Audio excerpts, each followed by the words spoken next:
On today's episode of Faith and Focus, I really want to look at this character named Abimelech. Now, I spoke on this at a Bible study that I lead, and as I was working through this passage, I just realized that this story of Abimelech in the middle of this book, Judges, has so much application for us today in our political climate and what's going on in our world and how the church should respond to it and view the political climate. We're given some insights into how human nature works out in politics and leadership and government and ruling over other people. We see that in this short chapter about this character Abimelech. So that's what we want to take a look at today.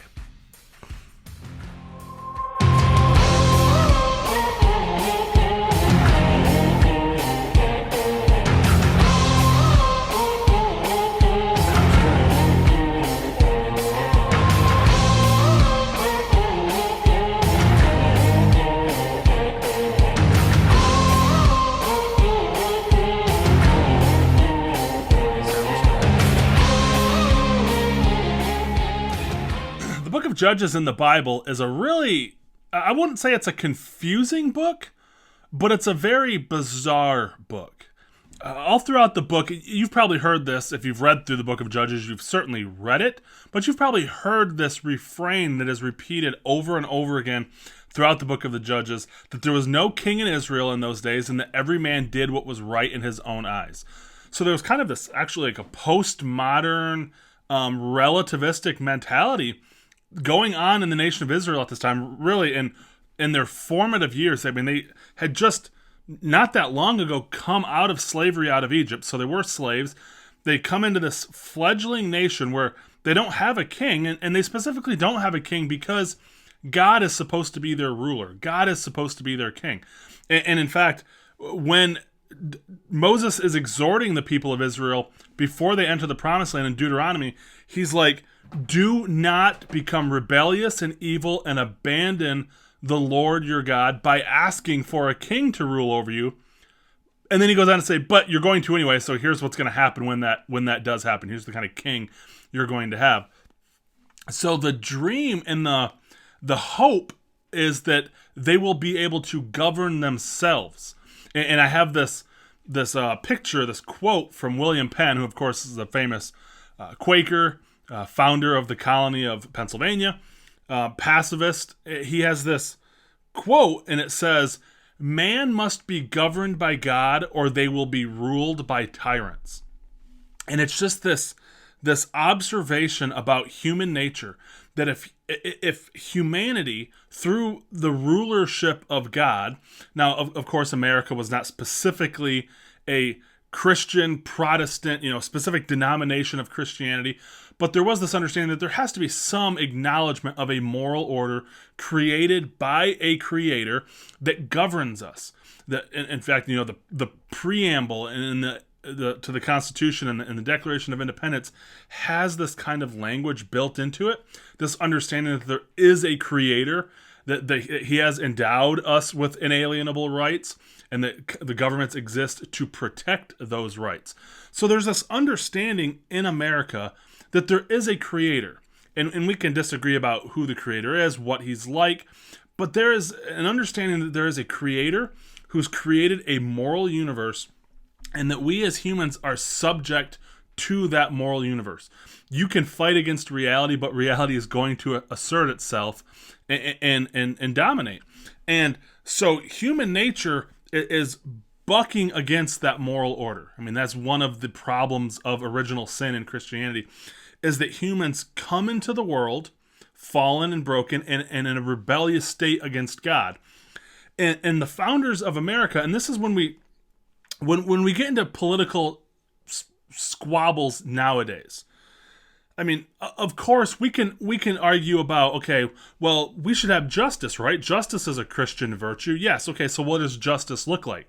Justice is people getting what they deserve justly, so there could be a punishment side of justice. There could be a mercy side of justice, or justice reform. That's a Christian thing. Compassion is a Christian thing. So what does compassion look like? Does that look like redistributive policies where we, garner taxes and redistribute them to people who are in need? That kind of seems like a Christian virtue. So we can argue about these kinds of different policy decisions, to what extent, but the base disagreement that is going to govern how we, even down to this present day, view politics and how that intersects with human nature and Christianity and religion, it's going to come down to how you view humanity in relationship to God.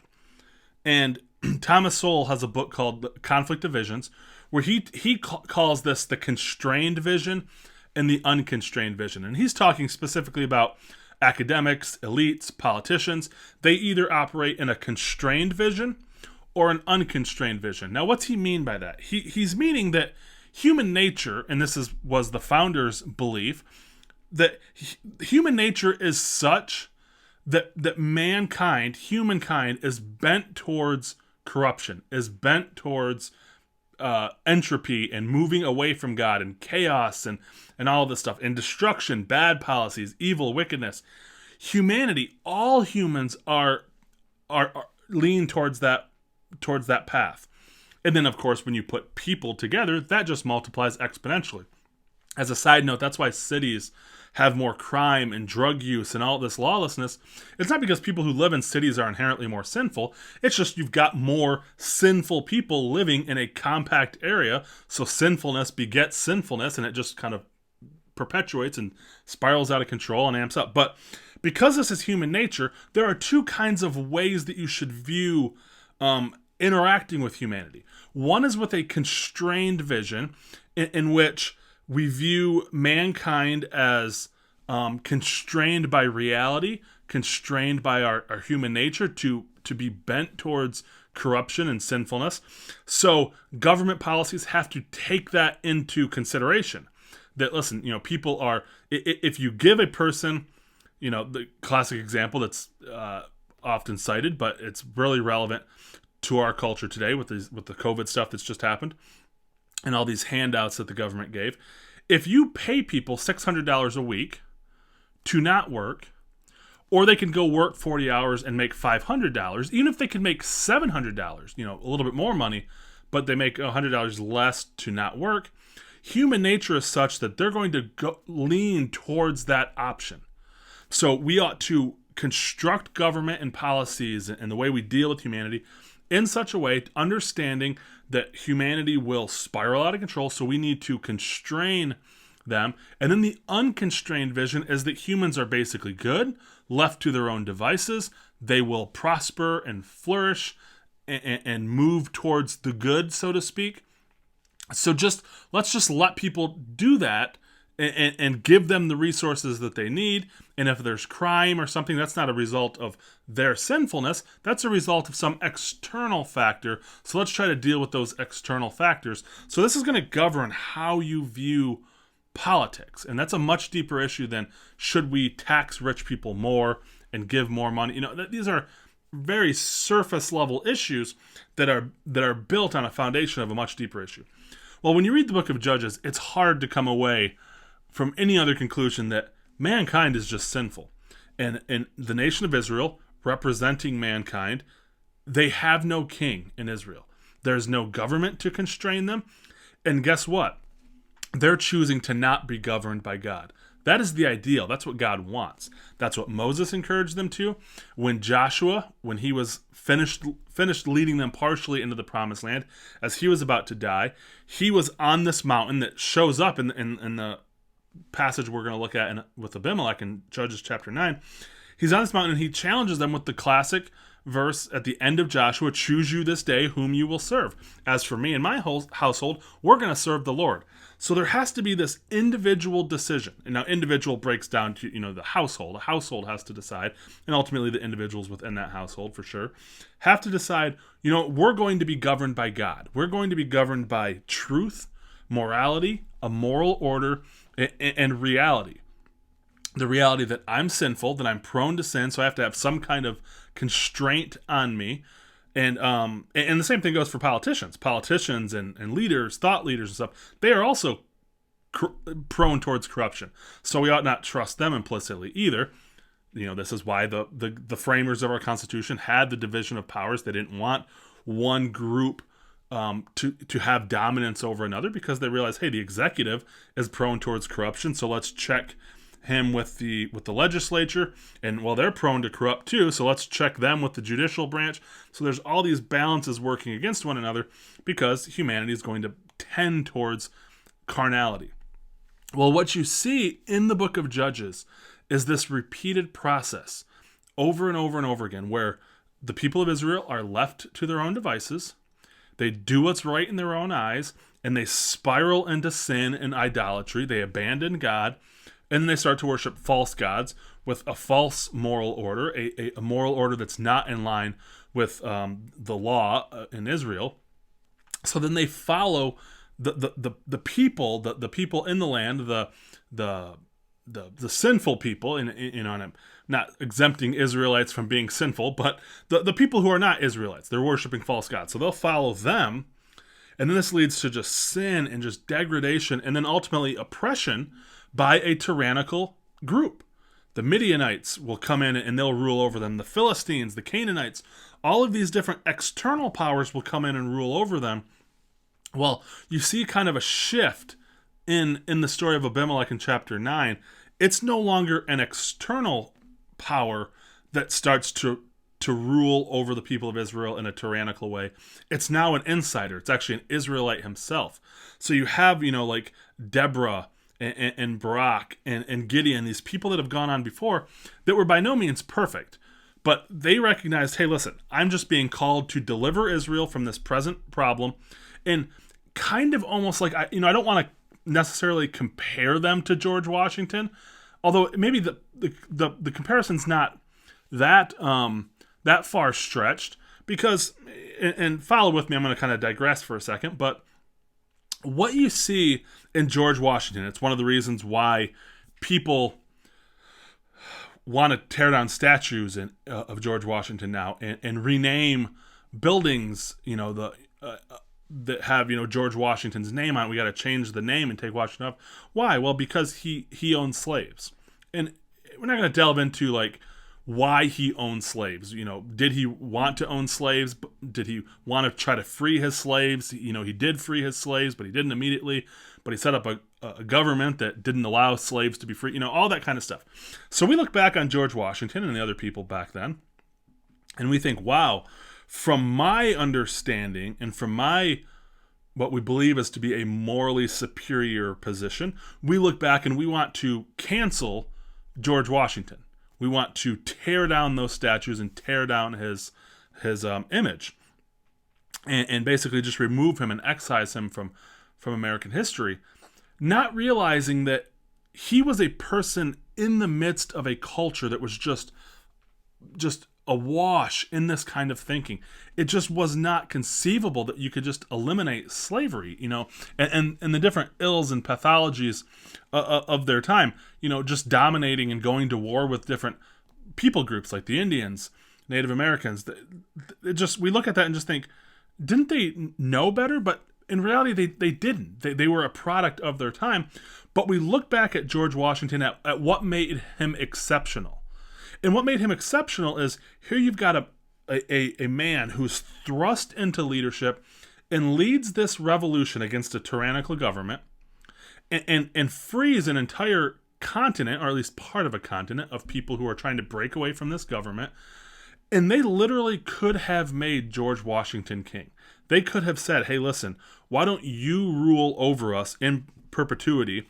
And then it would have just become a monarchy here in America, because that's what people knew. That's what all governments were just monarchies and kings and their lineage ruling over people. But George Washington believed so firmly that, no, listen, the people need to govern themselves. And of course, he believed in this limited government concept. But people need to, as much as possible, have rule over their own lives. I'm not going to take this mantle of being king. So he stepped away from that leadership role. In that regard, you can kind of compare that virtue to what you see in some of the judges, like Gideon and like Deborah, like Samson. They rise up to meet a challenge. And in fact, in Gideon's case, after he delivers them from the Midianites, they actually say, be king over us. And he's like, no, I don't want to be king over you. God needs to be your king. So he steps away from that. And unfortunately, Gideon didn't really finish well. He ended up making this idol, and then everyone in Israel kind of went astray following this idol. But when you look at Gideon and you look at Deborah and you look at Samson, we look back at them and we think, golly, like, these people were the heroes of the faith? I mean, look at their sin that they're engaged in. The same way we look back at George Washington. We just think, golly, Gideon was just a coward. He didn't appear to trust God very much, because look at all this, God, I don't really trust you. You're going to have to show me a sign. Show me another sign. Show me another sign. And then makes this idol and has all these concubines and children by all these different women. And we look back at that, and it would be tempting to cancel them, to use our modern day vernacular, like we want to do with George Washington. But we have to look at what's exceptional about them. They literally could have stepped into a role as king and the people would have welcomed them. And Deborah could have stepped in as queen. But they rejected that, and they said, no, we're not going to do that. God has got to be your ruler. So for a time that would happen. And then they would forget about God and move on to different idols, and they would devolve into sin again. But in Judges chapter 9, you have this account of this guy Abimelech, who is one of Gideon's children. Gideon has 70 sons with all these different women, and they want Gideon to be king. He says, no, I'm not going to be king over you guys. God needs to be your king. So that's admirable. That we ought to praise that in men like Gideon and George Washington, that they're able to just not take over this power, because that's also part of the problem with people who want power. Typically are the kinds of people that you don't want to have power. I mean, you just think, and I'll be bipartisan in this, you just look at like Donald Trump, you just think, why would this guy want to be president? He's like 75, 76 years old. He's conquered, I guess, every other realm, media, business, real estate. I mean, this multi-billionaire, now I guess, well, I'm going to become a politician and I'm going to exert my influence over people in this realm too. You just think, really, man? Like, just give it up. Why do you have to do this? And the same thing with Joe Biden. You just think, man, you've been in politics for 50 years, brother. Step back and let somebody else take the mantle. But he can't do it. He wants that power. And I know everyone thinks, well, no, they're servants. They want to serve the public. I mean, come on. You look at these people, they're making millions and millions of dollars off of being servants. I would love to be a servant like that. But the kind of people like that, it's so rare to find a George Washington, to find a Gideon who will say, nope, not perfect, but I don't want this power. You don't want me to have this power. So Abimelech, though, his son, not the same mentality. And you see in Judges chapter 9, verse 1, Abimelech, the son of Jerubbaal, which is another name for Gideon, went to Shechem, this is a city in Israel, to his mother's relatives, and spoke to them and to the whole clan of the household of his mother's father, saying, speak now in the hearing of all the leaders of Shechem, which is better for you, that 70 men, all the sons of Jerubbaal, rule over you, or that one man rule over you? Also remember that I am your bone and your flesh. So he's going to go and say, listen, do you really want all these, Gideon said, I don't want power, let's just have these different regional rulers or whatever. Do you really want 70? I mean, come on, 70 guys all determining what to do? That's not going to work out. You should just have one guy to be your king. And by the way, I'm also related to you guys, so there's some nepotism going on. But this desire, and he says, yeah, the people said, this is great. He's our relative. Let's do it. The problem with this is, again, you see this kind of mentality. Now, I'm not in any way comparing modern day politicians to Abimelech. Abimelech is an archetypical character of this kind of ruler, but you do see it in like political ads where it's like, I want to be president, and by golly, I will destroy the reputation and defame the character of any single person who's standing in my way. With Abimelech, he literally destroys the people who are standing in his way. He gives this order to go out. They pay him 70 pieces of silver. He goes out and murders his other brothers to consolidate power in himself, which maybe is indicative of the fact that had he tried to say, hey, I'm going to just step up and be ruler over everyone, maybe the other brothers would have taken a cue from their father Gideon and been like, hey, no, this is not acceptable. Dad wouldn't have wanted this, and they would have shut it down. So he's got to eliminate all of this power, except for one brother, Jotham, the youngest son of Jerubbaal, was left behind. He hid himself. And then he comes out with this parable. This is Jotham, the younger brother of Abimelech. He says, listen to me, O men of Shechem, that God may listen to you. Once the trees went forth to anoint a king over them, and they said to the olive tree, reign over us. But the olive tree said, shall I leave my fatness with which God and men are honored and go wave over the trees? Then they said to the fig tree, you come and reign over us. But the fig tree said to them, surely shall I leave my sweetness and my good fruit and go to wave over the trees? Then the tree said to the vine, you come and reign over us. But the vine said to them, shall I leave my new wine, which cheers God and men, and go to wave over the trees? So in this parable, it's not that hard to discern what he's saying. He's referring to earlier exceptional trees. So the trees would just be the people of Israel coming to these exceptional trees. The fig trees and the olive trees and this vine. The producers of the fruit and they're saying, reign over us, be our king. And in the past, the people said, no, listen, I'm not going to give up this goodness that I can contribute to the people of Israel just to be your king. I'm not going to do that. But then it says, finally, all of the trees said to the bramble, the thorn bush, you come and reign over us. And the bramble said to the trees, if in truth you are anointing me as king over you, come and take refuge in my shade. But if not, may fire come out from the bramble and consume the cedars of Lebanon.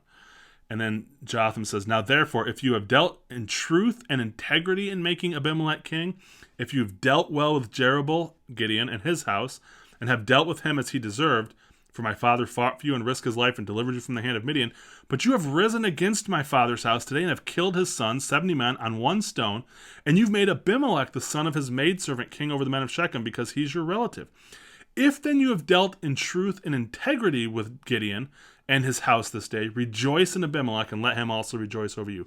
But if not, let fire come out from Abimelech and consume the men of Shechem and Beth Milo, and let fire come out from the men of Shechem and from Beth Milo and consume Abimelech. And then Jotham runs away. So he's kind of poking fun at Abimelech and the people by saying, listen, the fig trees and the olive trees and the vines that produce these great fruit, they were noble and honorable. And they said, no, we're not going to be your king. We're not going to rule over you. This is God's responsibility. We might have a role to play in providing some help, but no, we're not going to do this. Not so with the thorn bush. And the thorn bush, again, what does the thorn bush provide? Nothing. It provides no shade. It certainly is not tall enough to rule over the trees of Israel.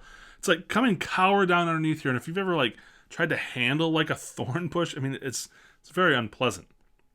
So it's very comical. It's producing no fruit. It's actually a sign of the curse. Remember, God cursed the earth with thorns and thistles. So this is a bad situation.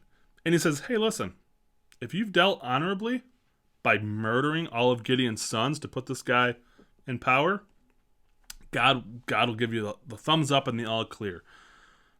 But if you haven't, which, spoiler alert, they haven't, we're told at the very end of this chapter, this happened to repay Abimelech for what he did. So this is clearly he's in the wrong in this. God does not desire this to happen. But yeah, if you're in the right, all good to go. But if you're not, fire is going to burn from Abimelech and consume you, and then fire is going to burn from you and consume Abimelech. So he's kind of threatening them in a way with this. It's going to be this parasitic relationship between the two of you. He's going to destroy you, and you're going to destroy him. And then it says Abimelech ruled over Israel for 3 years. And that's the problem with tyranny. Is 3 years is a significant chunk of time. I mean, you got to consider, we have a president have a rule for 4 years, so this is almost like a presidential term. Abimelech rules for 3 years, and presumably it's good. All things are good. Consolidated power in this one man. But then things start to break down, and there's dissension in the rank. And there's this evil spirit, the spirit to bring confusion and turmoil comes into Abimelech's ranks.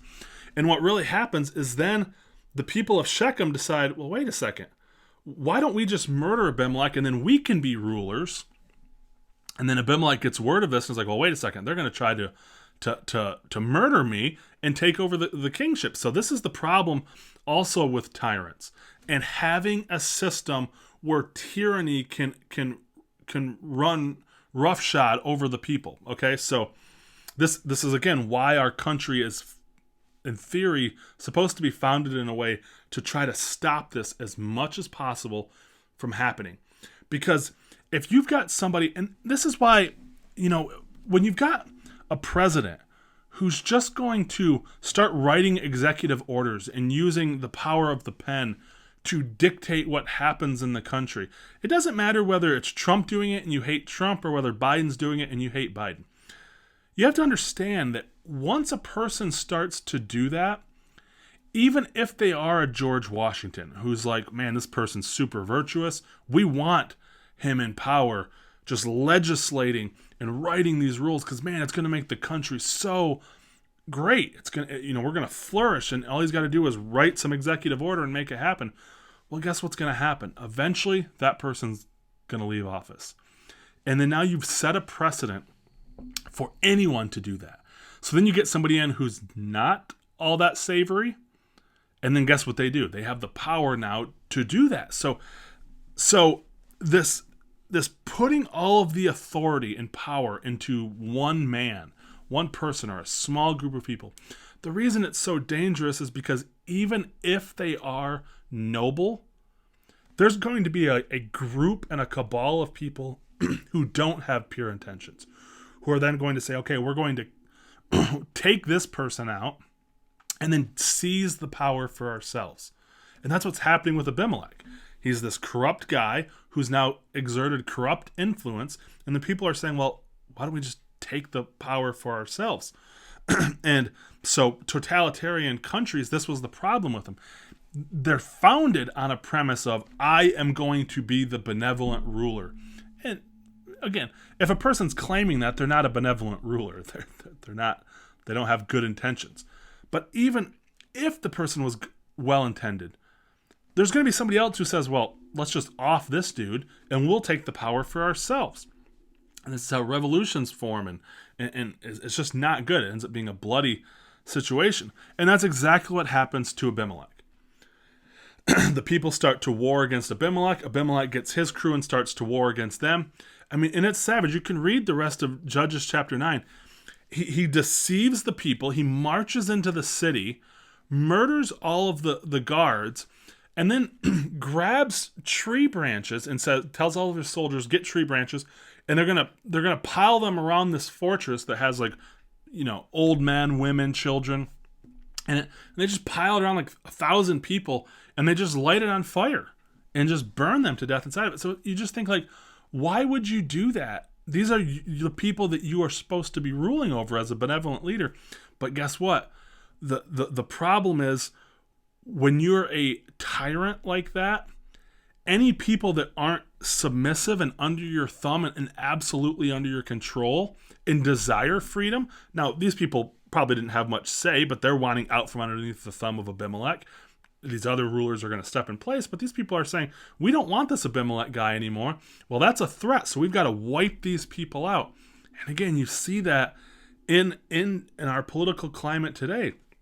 If you look to the north in Canada, what's going on up there? It's like these people who are just saying, and there might be, I'm sure you get 100,000 people, you're going to have some pretty unsavory characters in that group.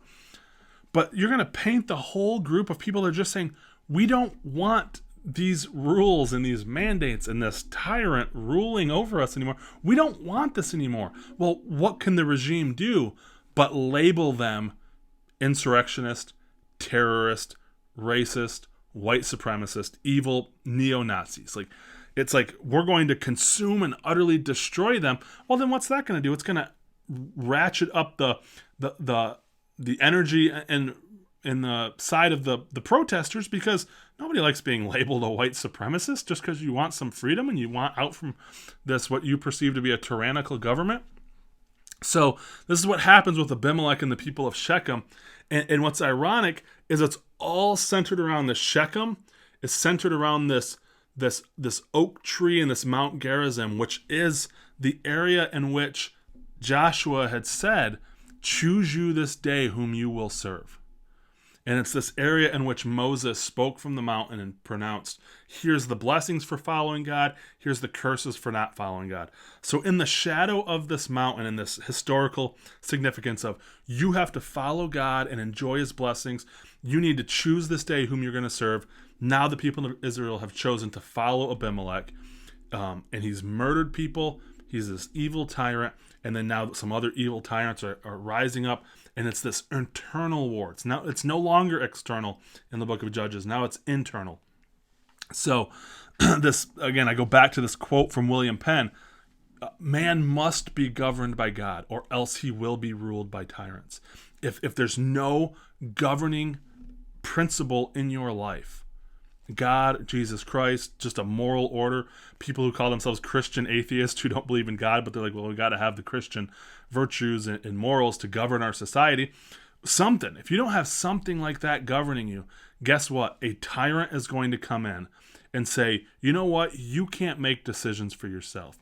You can't choose how best to protect yourself. You can't choose what's best for your children and how. And you can start to see, you can start filling in the blanks. Oh, so that's what's going on in these fights in our politics these days. Parents going into school boards and saying, you don't get to choose to put masks on my children. You don't get to choose to teach my child that he or she is a racist. You don't get to choose. And then the other side saying, children belong to everybody. They belong to the community.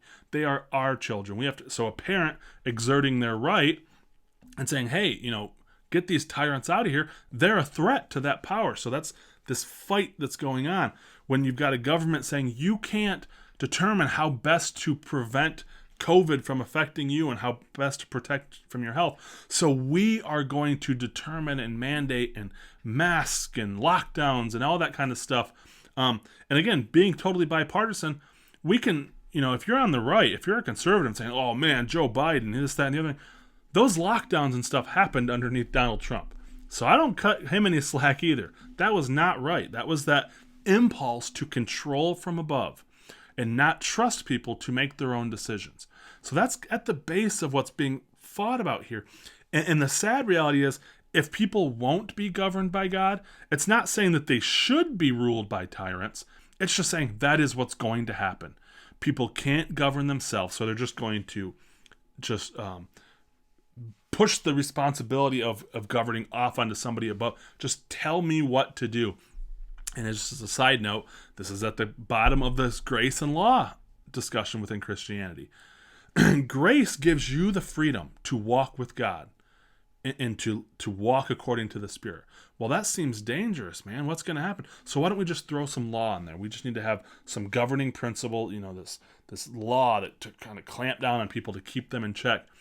Guys, it's the same battle. And this is why we can fight about, well, was Jesus a Republican or a conservative? I mean, those are ridiculous discussions to have because he was neither. But we can discuss, okay, what virtues need to undergird our country and our culture and our society that we live in. And some of them are conservative values. Some of them are more progressive values. We certainly want to be progressing and moving towards inclusion and respect and dignity to all people. We always want to be progressing towards that as individuals and then as a culture. But there's got to be some conservative values in there too, recognizing that those conservative values do come from the Bible. As much as you might not believe the Bible, they do come from this Judeo-Christian worldview.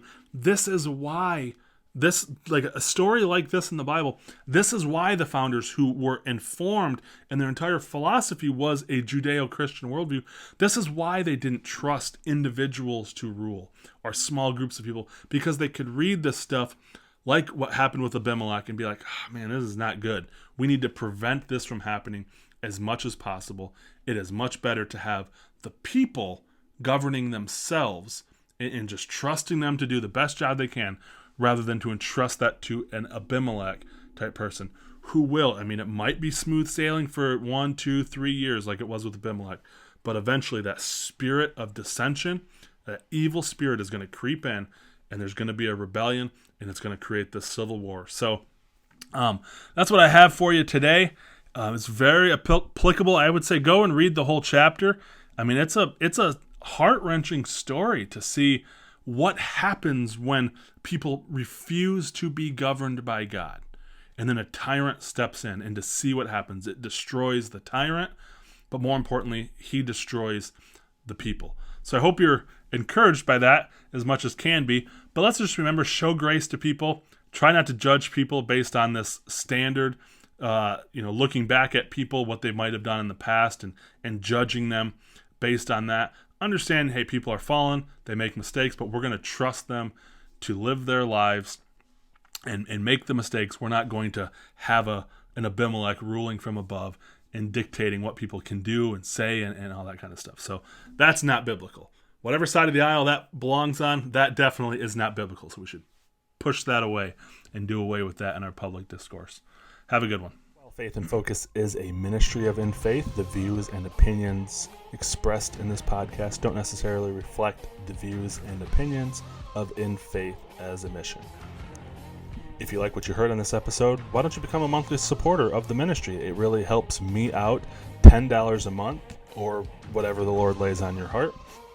So if you're interested in becoming a partner, you can text the word discipleship to 41444 or head over to infaith.org/Dennis-Southerby. And if you have any questions or topics that you would like me to address on a future episode of Faith in Focus, why don't you shoot me an email? You can email me at dennissoutherby@infaith.org. Just put in the subject line, question for Faith in Focus or something like that. So I can see it, know that it's from you, and know that it's an issue that you would like me to address.